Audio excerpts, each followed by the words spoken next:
Before this video starts, I'd just like to make an announcement. I have the Liberal Tears mug for $14.99 on my website. It is the first link in the description if you want to go pick one up. Don't worry if it breaks when it comes to your house. I'll send you another one for free out of my pocket. I don't care. I want you to get your Liberal Tear mug. It comes in Liberal Tears white with the face, black with the face, white without the face, and black without the face. So pick whichever one you want, and it'll come to your door in about 3 to 5 days. So that should be epic. First link in the description. Thank you. Let's go on with the video. Economy, a college degree is the equivalent of what a high school degree was 40 years ago. That means to me that what we have to do is make a simple statement, and that is that we will make public colleges and universities tuition free. Now, how are you going to pay for that?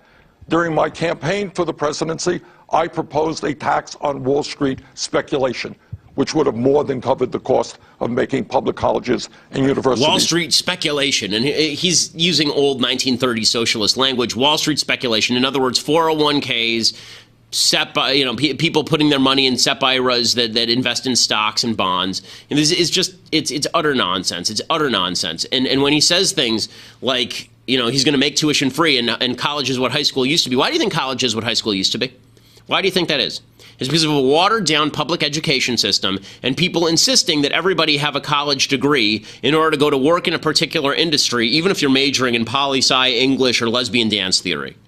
That's why you're seeing a watering down of college. The solution to that is to have employers start to recognize qualities in employees after high school, and to make our high school curricula better, and to make our high schools better, to make our general public schools better.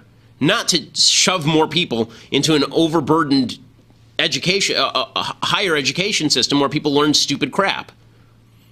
I understand that you're desperate to learn about art history, but there aren't a lot of art history jobs out there.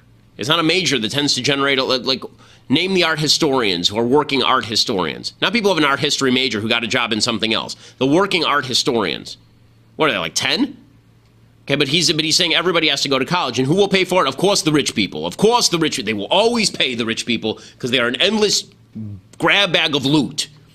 Except for the fact that the reason that a lot of the rich people are rich is because they're the ones who are hiring a lot of the other people.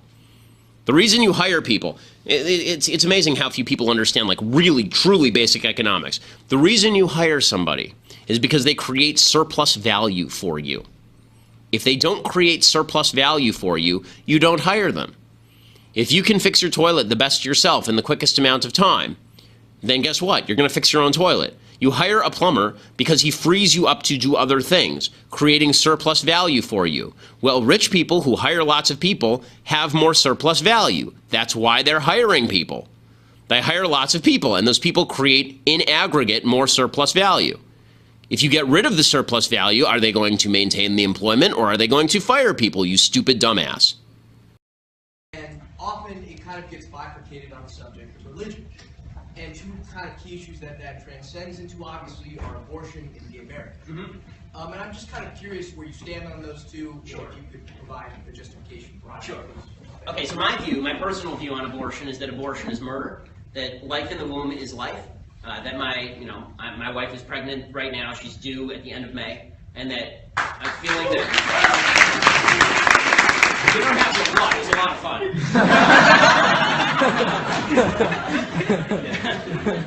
But it is good for society when people create children. So in any case, that is a baby in there. The baby is kicking. It's clearly a child in there. And unlike Hillary or Bernie Sanders, the nature of evil to me is to suggest that I get to define what is and is not a human life based on my own personal convenience.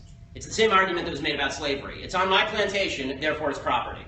Right? If it exists across the Mason-Dixon line, it's no longer property, it's a human being. But it's on my plantation, therefore it's property.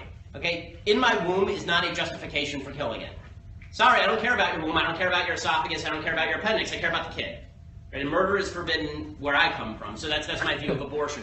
When it comes to same-sex marriage, my basic view is that on a societal level, I think that the only relationship that society has an interest in is a heterosexual marriage that produces children. I think that's the best kind of relationship for the generation and upbringing of children.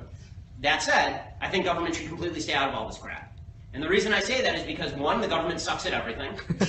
Right? The government has been terrible at forwarding the institution of marriage, clearly. Since back in 1960, 20% of blacks were having children out of wedlock. Now it is 70% of all black children are born out of wedlock. In the white community, it was 5% in 1960. Today it's 40%. Right? And that's in an era where the government was supposedly forwarding traditional marriage. So they suck at it. So that's number one. And number two, once same-sex marriage becomes enshrined at the state level, the state will be used as a cudgel to wield against religious individuals. Right? I'm of the view that I get to, in my business and in my life, I get to deal with and serve the people that I wish to serve. And as a religious person, if I don't wish to take part in something that I personally consider a sin, that's none of your business, just as it's not my business if what I consider to be a sin, you don't consider to be a sin and you want to do what you want. Right? I'm very libertarian on this particular issue. I think that the right is moving in that direction, by the way. You know, conservative states like Alabama have actually taken measures to disinstitutionalize it, to get rid of state-sponsored marriage altogether because they're afraid of what's coming next. And I think that's the direction in which things are going to move. And I think that social institutions then have to teach people, you should get married, you should have kids. You know, the social institutions failed and then the government failed. And I think we need to rebuild social institutions. De Tocqueville wrote, in large measure, about how the United States was unique in that we actually had this grand non-governmental social system which allowed us to have a social framework within which we all work.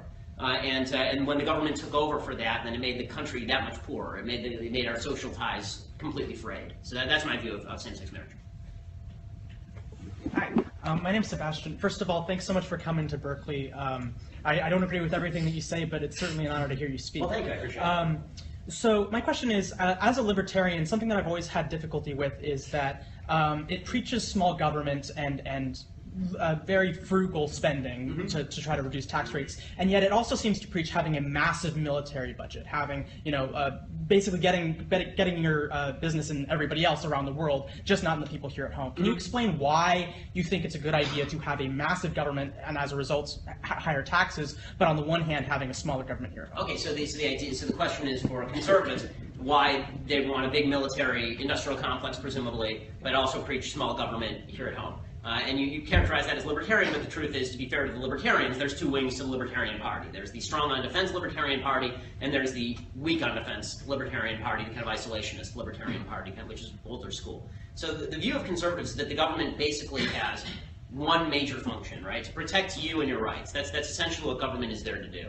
And protecting me involves, for example, having a police force. Protecting me from threats, foreign and domestic, is one of the obligations of the President of the United States. So the goal is that so it depends on how much of a threat you think is extant outside the United States. I think that there are significant threats to American interests all over the world. When you're the big dog, there are always threats to you all over the planet. And this is why, for example, I don't treat the government protecting me from my own stupidity in the same way that I treat the government protecting me from external threats like terrorism. And one of the things you'll hear from President Obama is that more people in the United States are killed, drowning in buckets of water every year than are killed by terrorists. Yeah, well, the federal government has no moral obligation to prevent me from falling into a bucket of water. That's me being a moron, right? They do have an obligation to prevent people from coming across the sea and crashing planes into the building where I'm working. So, the question is really what level of military might is necessary in order to protect us, and I think we can actually have good conversations about what that constitutes, where military is properly deployed, but the kind of completely anti-military, we can have a small military routine. In a world where terrorism is so rampant, and a world in which American interests are so diverse, I think that we do have to protect our interests. So I'm very much in favor of a strong military. Also, I think that the stronger our military, the less chance anybody screws with us. I want to know more about the zoey charge and what happened after. Oh, okay, so in order to memorialize what had happened, I went down to the police station and filed a battery charge.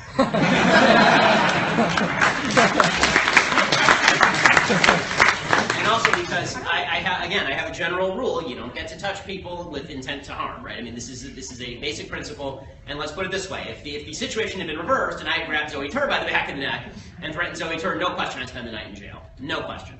So I went and I filed the charge, and the police investigated. It shouldn't have taken much investigation. It was on national TV. I mean, granted, nobody saw it, but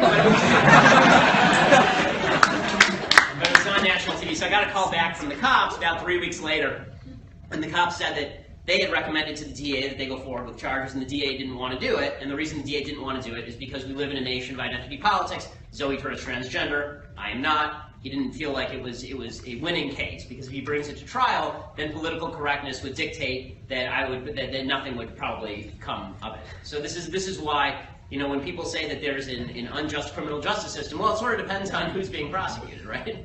So it'll be that's sort of how it wound up in the end. Lady in the back here. Thank you. Why do you think American Jews are so liberal and they're just such a small exception of conservative? American Jews are really left because most American Jews are not Jewish. And what I mean by that is that you can be ethnically Jewish and not religiously Jewish. So Judaism is a couple of things, right? Judaism is your mom is Jewish, if you're religious, your mom is Jewish, you're ethnically Jewish. And then Judaism is also a set of beliefs and values. And most Jews don't hold to any of those beliefs and values. Jews are, by poll, the most atheist group in the quote-unquote religious group in the United States. Asking why Jews are less, so if you take that out, if you take out the ethnic Judaism, then what you see is a bunch of high-earning, highly educated, white people who live in major blue areas, right? And once you describe people like that, then is it really any wonder that so many of them are to the left? And the answer is no, of course not, because where people can't get wrap their brain around is, okay, the modern American left has become more and more anti-Israel. Why are so many Jews still pro-modern American left? The answer is most American Jews don't care very deeply about Israel. They don't think it's important. They care more about abortion and gay marriage than they do about the state of Israel. So that's, as I say, you know, if you're a Jew and all you care about is matzo balls and you know, bagels, and this is what makes you Jewish, then you're not really very Jewish. I mean, it's like asking, why are lapsed Catholics? Why do lapsed Catholics vote Democrat? Because they're not really very Catholic, right? They're lapsed. So that's the answer. You know, let's do this. Any leftist got to go first? Anybody who has a contract? One guy. You're great, dude. I appreciate it. So my question is on one of the first topics that you talked about. Sure. When you were speaking about that, you listed off a number of statistics showing that black people are more likely to get stopped by police because they have more guns. My question is, why do you think they have more guns? My personal view is that they have more guns because black people are poorer in general because there's a deep racial history in this country, a racial divide. That's my view. Okay.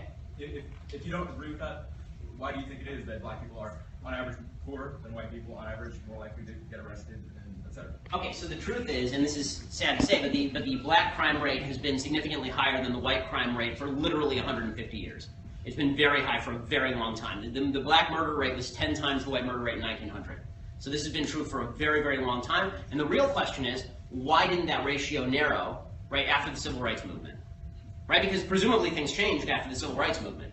So, and why exactly is it effect of white privilege when black people kill black people, which is the majority of people who are killing each other, right? The vast majority of black on black, the vast majority of black crime is black on black crime, right? It's not black on white crime.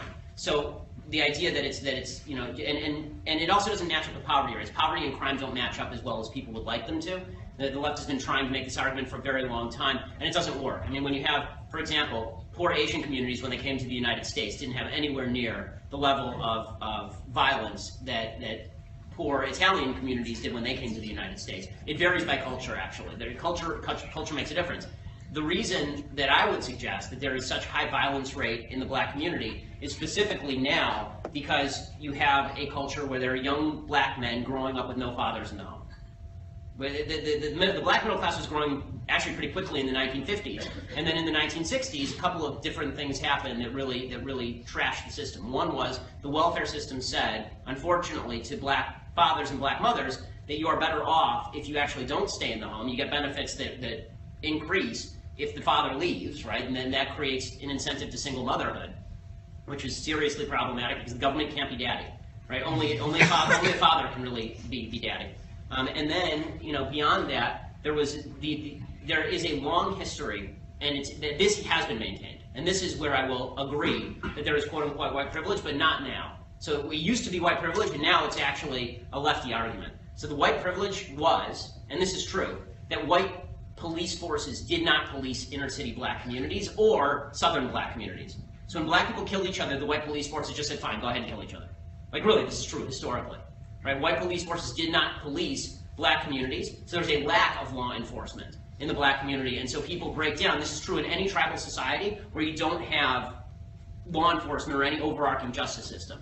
right? So it's not unique to American blacks. This is true wherever there is no real justice system. People tend to take justice into their own hands, and you end up with retaliatory killings all over the place, which is what happened. That was true all the way until the 1960s, and then in the 70s and 80s, when the crime wave really started to hit, right? Between 1960 and 1994, the violent crime rate in the United States multiplied by 400%, right? 400%. And when that happened, there was a real crackdown, right? Now this brings up Bill Clinton, right? This is what we've been seeing the discussion of this week with Bill and Hillary Clinton. Bill Clinton is right.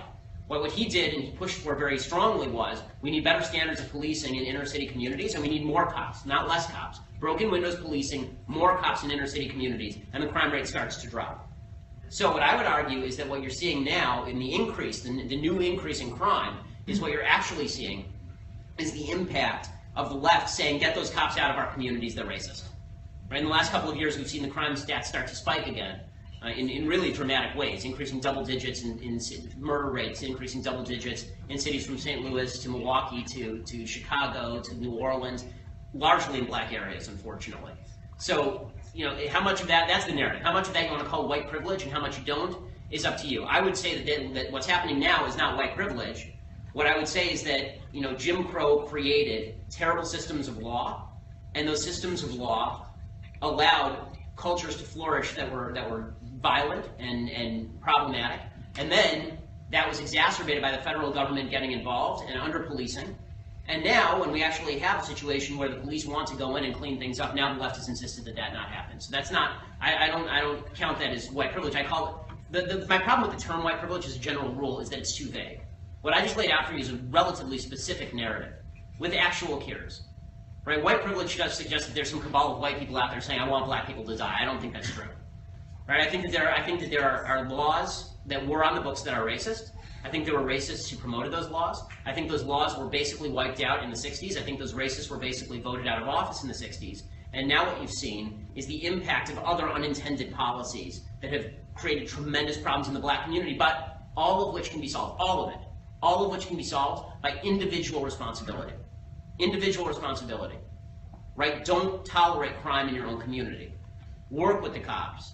Ensure that your kids have fathers in the home so they're not gangbanging and walking around on the streets with guns. Yeah, fella in the beard up there. Yeah, there's only one of you. That's you. Thank you for your lecture. I wrote this down so long. As a fellow member of the right, I share your deep frustration with identity politics. Indeed, it's one of the forces that helped shape my political views and galvanize my move to the right. Yet I'm increasingly dismayed with the identity politics finding a home on the right, particularly the quote identitarian and alt-right movements. As members of the right, what can we do to combat this destructive force within our ranks? I'm particularly concerned with how it's been whitewashed, no pun intended, by some members of the right with an audience. I totally agree with you. I think the alt-right movement is a bunch of masturbating losers who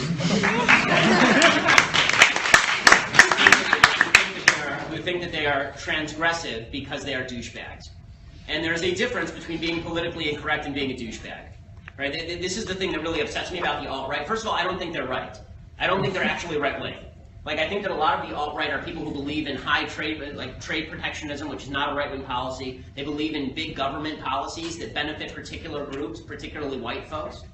Right? This is not a right-wing movement. It's just a reactionary movement, which is different. Right, I agree with this. I agree. It's the European far right, but I don't think the European far right is traditionally American right. Right? I think that they're big government, xenophobic, anti-immigrant groups in the European Union. Some of which, some of the opposition to immigration is fully justified on certain grounds, but not on the grounds of we have to preserve the number of white people in the society. That's an idiotic claim. Why is skin color relevant? How about we have to preserve the number of Western people who believe in Western ideals in the society as opposed to skin color? The alt-right movement mixes up being politically incorrect with just being terrible people. And again, like I've said a number of politically incorrect things tonight, including the fact white privilege doesn't exist. It's the impact right now that we're watching of bad individual decision making. This is politically incorrect. And the way you can tell it's politically incorrect is because Bill Clinton said it, and then his wife had to throw him right under the bus. But the alt-right's idea of political incorrectness is here. I'm going to make a meme with a stereotypical 1855 Southern cartoon with a black guy, or I'm going to grab a Der Stürmer cartoon and tweet it at Shapiro. Right? This is really transgressive, and it shows how cool I am. No, it just shows that you're a loser. And and you suggesting that what makes you like a big, strong man is your deep desire to buttock massage Donald Trump is really it's really a demonstration of you just being a sad little peon looking for a father figure. Is that possibly harsh enough?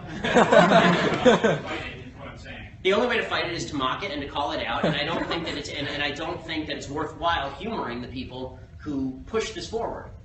I mean, I've called it out about as strongly as I possibly can over and over and over. And I've fought my entire political life.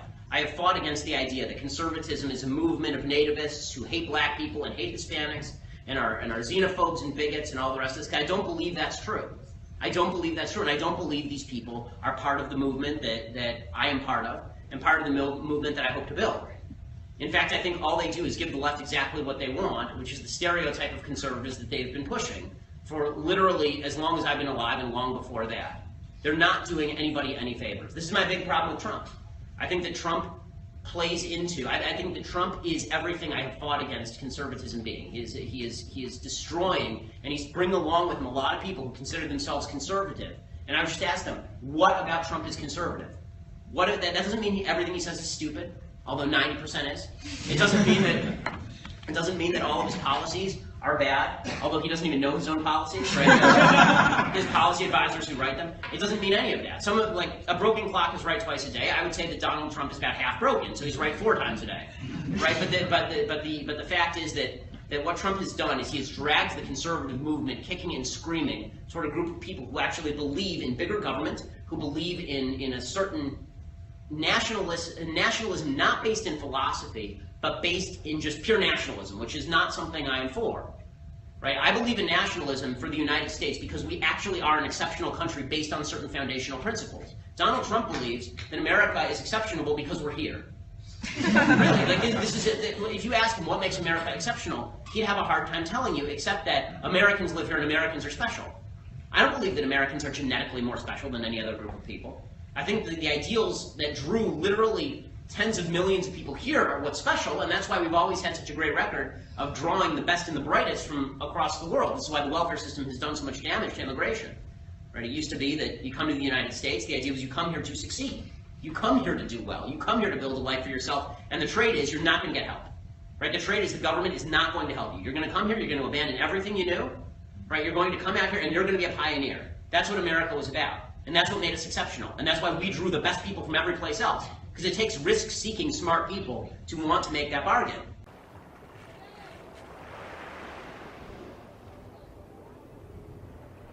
Hello, everyone. Hey, I'm just stopping by to remind you that liberals are insane. Social justice warriors are becoming more violent and triggered than ever before. Anyways, be sure to subscribe to KGP TV on YouTube and have a blessed day. Yeah, man.